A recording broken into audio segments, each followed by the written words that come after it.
ایک اور بھی اہم بات ہے کہ جب کوئی خدا نہ خواستہ لڑکی کے کوئی مشکل وقت آ جاتا ہے شادی کے بعد، یا مشکل نہ بھی آئے، اب دیکھیں نا اس کو فائنینشیل اسمارٹنیس میں لیگل ڈاکیومنٹس کو پڑھنا، چیک کو سائن کرنا، کہیں سگنیچر کرنے سے پہلے دیکھنا کہ وہ ڈاکیومنٹ کیا ہے، یہ بھی سکھانا چاہیے.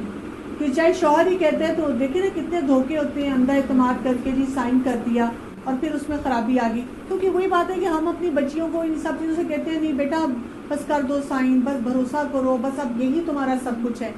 کریں آپ بھروسہ، لیکن لیگل ڈاکیومنٹ جو ہوتے ہیں ان کو پڑھے بغیر کبھی سائن نہیں کرنا چاہیے، اور مرد کو مائنڈ بھی نہیں کرنا چاہیے. اگر کوئی مرد مائنڈ کرتا ہے تو آپ اسے بتائیں کہ دیکھیں میرے لیے ضروری ہے، کل کو کوئی بھی مجھ سے سائن کروا کے لے جائے، میں بھی اسے اپنے اندر عادت ڈالوں گی، یہ کانفیڈنس لے کر آؤں گی تو پھر مجھے فائدہ ہوگا. اور اگر ہم نے یہ عادت شادی سے پہلے بچیوں کو ڈالی ہوگی تو پھر شادی کے بعد اس کو ان کے لیے پریکٹس کرنا آسان ہو جائے گا. بالکل. یہ صرف شادی کی بات نہیں ہے، ابھی کلاس 6-7 کے بچوں کو مجھے دیکھنے کا اتفاق ہوا، ٹک ٹاکرز ہیں لڑکیاں، لپ سنگ کر رہی ہیں گانوں کے اوپر. اب یہ بھی ہمارے بچے ہیں، اس امت کے بچے ہیں، ان کو تعلیم ہم نے دینی ہے. ان کے کمپیوٹر کے سلیبس میں یہ ہے کہ کسی اسٹرینجر سے بات نہیں کرنی، ان کے کمپیوٹر کے سلیبس میں یہ ہے کہ سائبر سیکیورٹی کیا ہے. کلاس 6 میں وہ یہ سب پڑھ رہی ہیں، اچھی جگہوں پہ پڑھ رہی ہیں، لیکن وہی بچیاں میرے پاس بلیک میلنگ کا ایشو لے کے آئی. Can you imagine that?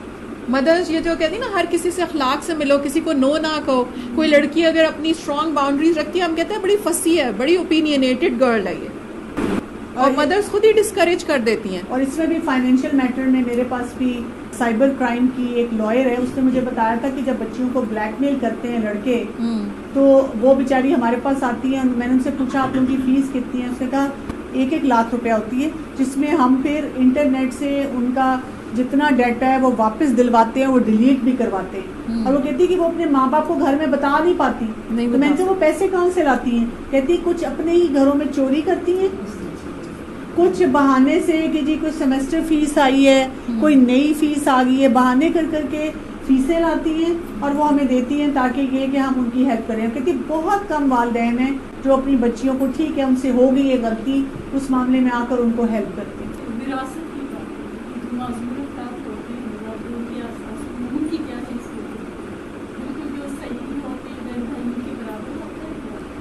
دیکھیں کوئی بھی جو انسان ہے اس کے اللہ تعالیٰ نے حقوق رکھے ہیں، اور وہ بیٹا ہے یا بیٹی ہے، یا بے شک اس کی جینڈر نہ بھی کلیئر ہو تو بھی اس کے حقوق ہیں اور وراثت میں اس کا حصہ ہے.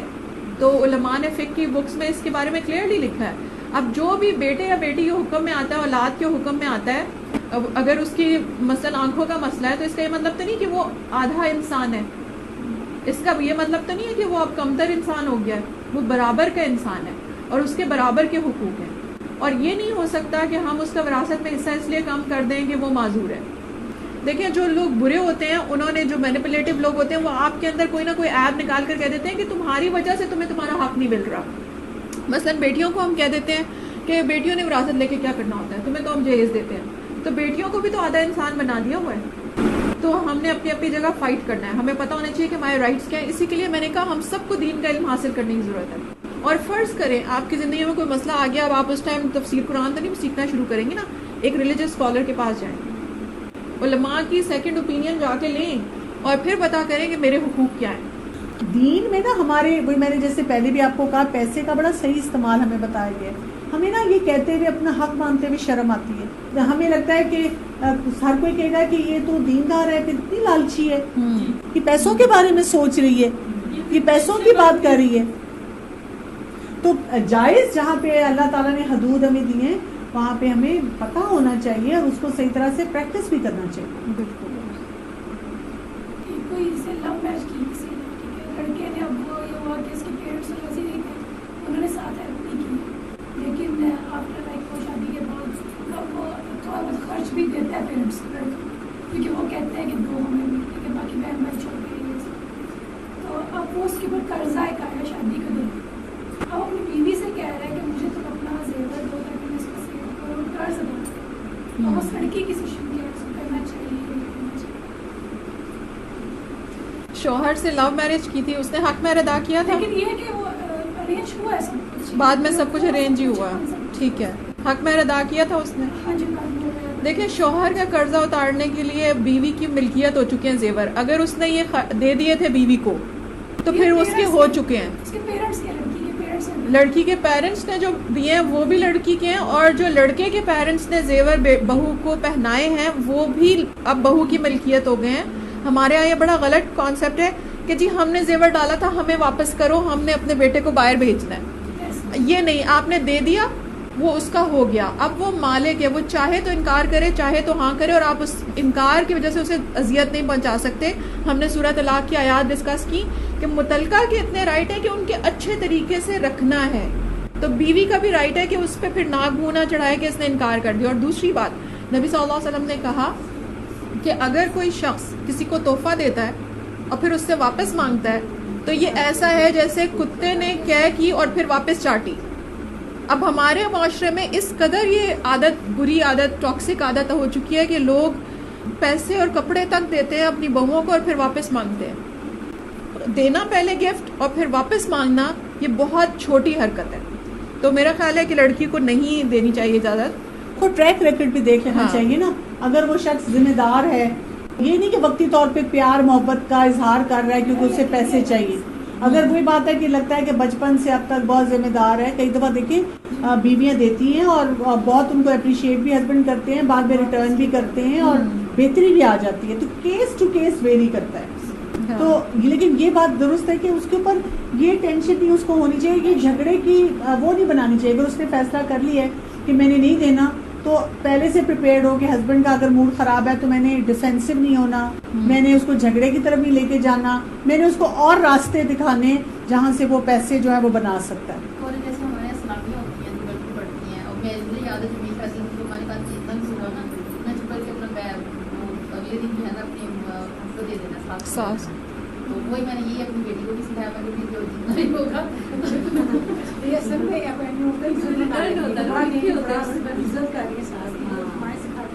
اچھا ایک اور کانسیپٹ ہے کہ شادی کے بعد جو ہے نا کہتے ہیں کہ بھائی بچی جو ہے وہ سسرالیوں کی خدمت نہ کریں, اس پہ فرض کرنیاں سنبھالنا ہے یا اور بچوں کو دیکھ بھال کریں, ساس اور سسر کی خدمت کوئی نہ کرے. اس کے بارے میں ذرا بچوں کو بتا دیں کہ شادی کے بعد سسرال میں کیسے رہا جاتا ہے, کہ میجورٹی انمیرڈ بچیاں ہیں. بات یہ نا کہ آپ یہ سمجھیں کہ یعنی ہم ایک نا جنرل رول بنا لیتے ہیں ہاں یا نہ. ایک تو ہر سچویشن ڈفرینٹ ہوتی ہے. بالکل کوئی سچویشن ایسی ہے کہ اگر ایک ساس جو ہے وہ بہت ایکٹیو ہے, جوان ہے, جاب کرتی ہے, سارے کام کر سکتی ہے, اور اب جیسے ہی بیٹا آئے تو وہ اس کو بیوی کے پاس نہ جانے دے اور کہے کہ بیٹھ کے 3 گھنٹے میرے پاؤں دباتے رہو, تو یہ تو ناجائز بات ہو جائے. ٹھیک ہے, اگر وہ خود اپنے کام کر سکتی ہے اور وہ اب صرف اس لیے نیتیں بھی ہوتی ہیں نا, صرف اس لیے کہ جی یہ بیوی بچوں کے ساتھ اٹیچ نہ ہو, ہمارے پاس بیٹھا ہے, یہ زیادتی ہے. لیکن ماں باپ کا حق بہرحال ہے اس مرد پہ ہے, اور اس مرد کی وجہ سے کیونکہ اس عورت کی اپنے ہسبینڈ سے اٹیچمنٹ ہے, ان کا خیال رکھنا, عزت کرنا بھی عورت کا اس طرح سے ضرورت بنتی ہے کہ وہ اپنے ہسبینڈ کو بھی فیسیلیٹیٹ کرے. ہمارے گھر میں دیکھیں نا, ہمارے پیرنٹس کے کوئی فرینڈز آتے ہیں, ہم ان کا نہیں خیال کرتے. بالکل کوئی بھی بزرگ کہیں پہ بھی ہو, ہم ان کا احساس نہیں کرتے. تو ایک بیسک جو احساس ہے نا ایک انسان کے لیے, ایک مسلمان کے لیے, ایک اپنے قریبی رشتے کے رشتہ داروں کے ساتھ, وہ ہم پہ ضروری ہے, لازم ہے اس کی ہمارے سے پوچھ ہوگی. پھر یہ کہ جتنی ان کی ڈپینڈنسی زیادہ ہے اتنی پوچھ ہماری زیادہ ہے. ہم یہ نہیں کر سکتے بہت بوڑھے ہیں تو جی ہم کیوں پوچھیں, ہمارے پہ فرض نہیں ہے. اگر بوڑھے ہیں, میرے ساتھ رہ رہے ہیں, کھانا پینا نہیں کر سکتے, کوئی کام نہیں کر سکتے, کوئی بیماری ہے, لیکن یہ کہ اگر وہ بالکل جوان ہے اور وہ اپنے کام خود کر سکتے ہیں تو وہ کیوں اتنی ڈپینڈنسی کریٹ کرتے ہیں. اگر آپ فرض کریں وہ پریگننٹ ہے, 1-2 بچے اس کے چھوٹے ہیں, اور اب اس کو کہا جائے تم کھانا بھی پکاؤ, تم یہ بھی کرو, یہ بھی غلط ہے. یہ سسرال والوں کو بھی سمجھنا چاہیے کہ بھی اب وہ ینگ ہے, وہ تھکی ہوئی ہے, وہ بچے بھی سنبھال رہی ہے, اس نے ان کا خیال بھی کرنا ہے, شوہر کو بھی وقت دینا ہے, تو اس کو سپیس دیں تھوڑی سی. تو میں تو مطلب یہ کہتی ہوں فیملی ٹو فیملی ویری کرتا ہے. اور اصل بات یہ کہ ہر شخص کے لیے نا ہمارے دل میں ہونا چاہیے کہ ساس کے لیے ضروری ہے کہ وہ بچیوں کی ریکوائرمنٹ کو سمجھے, بچیوں کے لیے ضروری ہے کہ وہ اپنے سسرال کی ریکوائرمنٹ کو سمجھے. مطلب مل جل کے جو رہنے کا کانسیپٹ ہے نا وہ ہونا چاہیے, میں کسی کی بھی نہیں ہونی چاہیے. جیسے ہم نے اس میں بھی ذکر کیا تھا کہ نفقہ کے معاملے میں بیوی یہ نہ سوچے کہ میرا شوہر ساس کو نہ دے کچھ بھی یا اپنی بہنوں کو کچھ نہ دے، کیونکہ ہم نے کہا کہ ذی القربہ کے لیے بھی احسان کے ساتھ وہ کرنا ہے، اور ظاہر ہے کہ والدین کا پہلے وبالوالدین احسانا وبذی القربہ، تو والدین کے لیے بھی احسان ہے۔ اب اس میں نے کہا تھا کہ ساس ماں کی طرح ہی ہے، آپ اس کے اوپر خرچ ہوتا ہو تو آپ خوش ہوں اگر وہ ان کے لیے اچھے کپڑے لائیں، بلکہ آپ بھی لے کر آئیں جب کبھی شاپنگ کریں۔ جیسے انہوں نے کہا کہ کیس ٹو کیس ویری کرتا ہے، کچھ ساسیں ہوتی ہیں جو بہت زیادہ ڈیمانڈنگ ہوتی ہیں، وہ کسی صورت خوش نہیں ہوتی، آپ کتنی بھی اچھی بہو بن جائیں آپ اچھی نہیں ہوتی، اور کچھ یہ ہوتا ہے کہ بہو کا پلڑا بھاری ہوتا ہے کہیں پر۔ تو یہ ہے کہ ہم نے احسان یاد رکھنا ہے، ہم نے یہ کرنا ہے کہ جس کا حق 50 ہے میں نے اس کو 60 دینے ہیں۔ تو ساس کے ساتھ آپ احسان کے ساتھ چلیں اور اس کے بعد کوئی گلٹ نہ رکھیں دل میں کہ میں نے یہ نہیں کیا یا انہوں نے تعریف نہیں کی، وہ ہم نے اللہ کے لیے کیا ہے۔ اور دوسرا یہ کہ ساس کی جو جنریشن ہے نا، ان کو بھی یہ سمجھنے کی ضرورت ہے کہ دیکھیں حرکت میں برکت ہے۔ مجھے کافی سارے لوگ کہتے ہیں کہ فلاں جوڑوں کی تکلیف ہو گئی ہے، اب تو چلا نہیں جاتا، اب تو وہی سب کچھ کرتی ہے، وہی سب کچھ کرتی ہے۔ اور مجھے پتہ ہے کہ ہمارا خواتین کا مسئلہ یہ ہے کہ ہم حرکت کرنا چھوڑ دیتی ہیں 40s کے بعد، 50s کے بعد ہم خود ہی سے سوچ لیتی ہیں کہ نہیں میں تو جوڑوں کی مریض ہوں، میں تو ہل کے پانی بھی نہیں پینا، تو ساس یا بہو ہی آ کر مجھے یہ کر کے دے۔ پوری دنیا میں 80 سال کی عورتیں بھی مزے سے جا کر پارک میں واک کرتی ہیں۔ آپ واک کریں، جاگنگ کریں، خود کو فٹ رکھیں۔ اللہ نے یہ باڈی ایسی بنائی ہے جتنا آپ چلے پھریں گی اتنا ہی اچھی چلے گی، تو اپنا خیال رکھیں تاکہ آپ کی اتنی ڈپینڈنسی نہ ہو۔ لیکن کسی صورت میں اگر ڈپینڈنٹ ہو جاتے ہیں تو بچیوں کو یہی بات یاد رکھنی ہے کہ ماؤں پہ بھی مشکل ٹائم آتا ہے، ہم ان کے ساتھ کھڑے ہوتے ہیں، ساس بھی ماں ہے، اور ایک انسان ہونے کے ناطے احساس کرنا ہمارا فرض ہے، جیسے انہوں نے کہا۔ ایک اس طرح بھی دیکھا گیا نا کہ جیسے وراثت پہ آ جاتا ہے نا، کہ کچھ والدین سے بھی یہ ہے کہ اس طرح بعض آتی ہیں خواتین پوچھتی ہیں جی وہ میری ساس نے میری دیری کو کہہ رہی ہے کہ تمہوں نے مجھے کون سا سنبھالا ہے، انہوں نے سنبھالا جن کے پاس میں بیٹھی ہوں وہ تو میرا سارا حق اس طرح بنتا ہے۔ میں ان کو اس طرح بھی بہت سی چیزیں اس طرح کی آتی ہیں۔ دیکھیے زندگی میں بھی یہ کہا گیا ہے کہ کسی کو تحفہ دیا جائے تو برابری کے حساب سے دیا جائے، جو برابر کے ریلیشن شپ ہے۔ ناپسند کیا رسول اللہ صلی اللہ علیہ وسلم نے کہ اگر آپ کے 3 بچے ہیں، 4 بچے ہیں، تو ایک کیونکہ آپ کا زیادہ فیوریٹ آپ اس کو دے دیں، وہ آپ نے برابری کرنی ہے۔ اسی طرح مرنے کے بعد جو وراثت کا قانون، جیسے اللہ کا حکم ویسے، کیونکہ یہ پیسہ ہمارے پاس امانت ہے، ہمارا دل تنگ ہو، ہمیں کوئی نہ اچھا لگے، کسی نے ہمارے ساتھ زیادتی کی، لیکن ہم اپنے رب کے حکم کے مطابق فیصلے کریں گے، کیونکہ ہمیں دنیا اور آخرت میں آسانیاں چاہیے۔ یہ جب تک ہم کانسیپٹ لے کر نہیں رہیں گے، آپ دیکھیں نا، اسی لیے اسلام میں آگ کرنے کا کانسیپٹ نہیں ہے۔ کون ہوتے ہیں فیصلہ کرنے والے کہ کسی نے آپ کی نافرمانی کی تو آپ نے کہا تمہیں میری جائیداد میں سے کچھ نہیں ملے گا؟ یہ اللہ تعالیٰ نے دی ہے۔ یہاں تک کہ ہمارے جیسے دین پڑھنے والے لوگ ہوتے ہیں وہ بھی ہے کہ اس کے پاس جا کے افسوس کر رہا ہے جس نے ساس کو سنبھالا، اس کے پاس کیا کرنے کی ضرورت ہے جس کو سنبھالے گی۔ ان کی ایک میری پڑوسن ہے، اس نے ساس کو سنبھالے ہی نہیں ہے، تو میں اس کے پاس افسوس کرنے کو جاؤں گا، اس کے پاس جاؤں گی جس نے اسے سنبھالا ہوا۔ یہ ہم تو یہ چیک آنسو چیک کرتے رہتے ہیں نا کہ اس کے آنسو نکلیں کہ نہیں نکلے، یہ اتنا مطلب غم نظر آ رہا ہے کہ نہیں نظر آ رہا۔ اگر پیرنٹس خود اپنی زندگی میں وصیت کرتے ہیں کہ میرے فلاں بچے کو میں یہ چیز ہبہ کر رہا ہوں، وہ ایک الگ چیز ہے، کو لگتا ہے کہ انہوں نے ظلم کیا، ایک بھائی کو زیادہ دے دیا، ایک بہن کو زیادہ دے دیا، لیکن ان کی اجازت سے وہ انہوں نے اپنی وصیت خود کی ہے۔ ہاں، وراثت کا اس طرح بانٹنا غلط ہے کہ ایک بھائی ایک ہے، اور بہت سارے مینیپولیٹو لوگ جب انہیں پتہ چلتا ہے نا کہ اب آخری ٹائم ہے تو وہ اماں ابا پہ قبضہ بھی اسی لیے جما کے بیٹھ جاتے ہیں، باقی بچوں کو ملنے نہیں دیتے، باقی بچوں کو ان کی میڈیکل کنڈیشن کے بارے میں نہیں بتاتے۔